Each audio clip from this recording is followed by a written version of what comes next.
It's a nice, cozy, rainy day here on Long Island, and I figured it would be a good idea to just sit down and start a video today on something that I've been thinking about a lot recently. I really wanted to talk about the idea of avoiding self-expression. In recent years, I feel like I've avoided fueling my creativity. In the past, I feel like I was in such overdrive and just so worried about the future, as I made a whole video about that a few weeks ago. If it seems like I just moved, it's because I had to ask Anthony to lower his volume on the TV in the living room, so sorry about that. But yeah, I feel like for the longest time I was in such overdrive, doing things that I felt were necessary to progress me in life, which is not necessarily a bad thing, but just focusing on, I guess, future outcomes versus thinking about what is going to make me happy. Just self-expression in general is something that always made me really happy as a child. And even whenever I found myself intending to make time for me to create things or explore my self-expression, I always procrastinated it and pushed it off. And I don't know if that was intentional or not.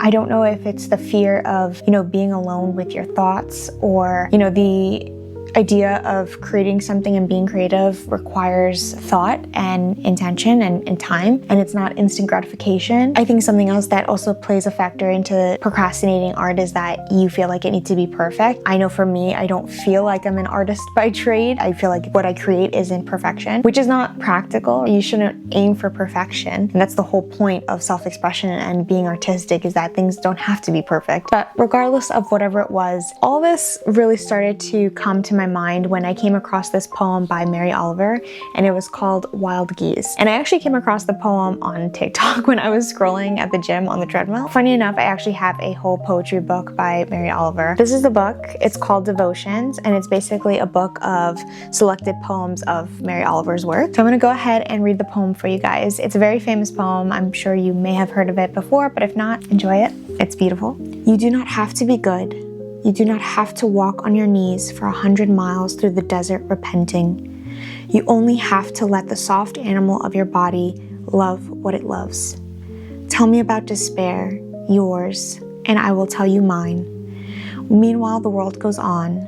Meanwhile, the sun and the clear pebbles of the rain are moving across the landscapes, over the prairies and the deep trees, the mountains and the rivers. Meanwhile, the wild geese, high in the clean blue air, are heading home again. Whoever you are, no matter how lonely, the world offers itself to your imagination, calls to you like the wild geese, harsh and exciting, over and over announcing your place in the family of things. I love that poem so much. It's so beautiful. So I also made some notes about the poem itself and kind of analyzed it a little bit in relation to this whole topic that I've been kind of talking about. So the first line, you do not have to be good. So to me, good, I think of societal expectation. What is good, And then the following lines of, you do not have to walk on your knees for 100 miles through the desert repenting, right? So this is very painful and difficult and unnatural, right? Walking on your knees is not something we naturally do. It's a feeling of endlessness, and it's painful and it's difficult. And to me, the way I interpreted that or connected that to this idea that how we avoid self-expression, we kind of, steer to do things that are expected of us. There's things that could be more, oh my God, what's the word? There are things that we could be doing that are more, let me ask Anthony. Anthony, what's the word I'm looking for to describe something that, versus doing something that's a waste of time? You could be doing something that's more productive. Thank you. So the way I interpret this portion is thinking about the things that are quote unquote good, right? The things that we have to do that are maybe unnatural to us because they're deemed as more productive. We're not wasting our time, such as being creative and feeling the things that actually make us happy. Sometimes the things that make us happy aren't necessarily productive, but they fuel us versus doing the things that are productive. And that can mean many different things for people, right? Maybe working a job that you're not necessarily interested in, or going down a specific path, right, that is expected of you from your family. You do not have to do these things. And then there is that switch of tone to the next part of, you only have to let the soft animal of your body love what it loves. And so that switch of the only thing you have to do is allow your body to love what it loves.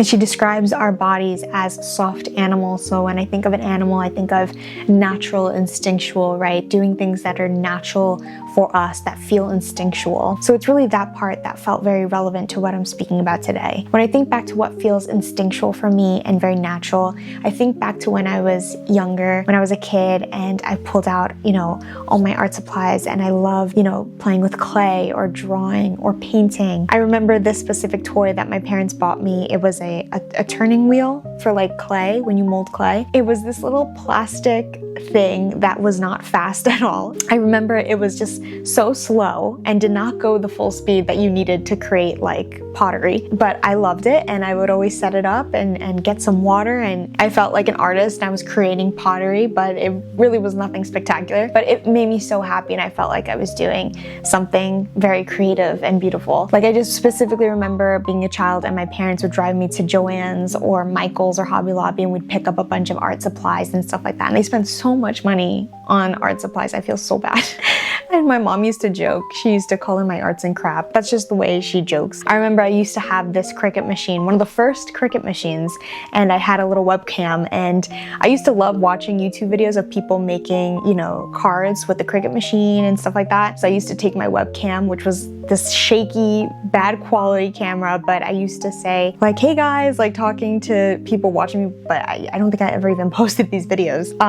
And I would talk to the camera doing like a tour of my craft supplies, and it was just like, that was so natural for me. I really want to just live in that again. I also remember when I was a teenager, I used to love reading. I loved romance novels. Like, my mom used to drive me to Barnes and Nobles, and I would pick out a romance book, and I would bring it home and probably read it within that same night or in like a day or two, and that was my thing, and I loved reading. I think my whole goal for the past couple of years was to really just give my brain a break from thinking about, what's productive, what do I need to do, how can I be better, and all these things of just progressing in life, which is clearly important and we need that, but I neglected to fuel what was important to my soul. You know what I mean? Like, just what made me happy. And sometimes we do have to sacrifice, and sometimes, we have to force ourselves to do things that we may not love. But I think my message with this video is really for someone who is looking to reconnect with part of themselves that they haven't connected with in a long time. And for me, that was being playful and not taking things so seriously, and enjoying my creative outlets that I once enjoyed when I was younger. But yeah, I think that's really all I have to say on the topic. I hope this video resonated with someone, and I really hope it inspired someone to play again and tap into that self-expression that you may have been putting off, or that you've just been meaning to explore. So thank you so much for watching, guys. I can't wait to chat with you guys again, and have a great day. Bye.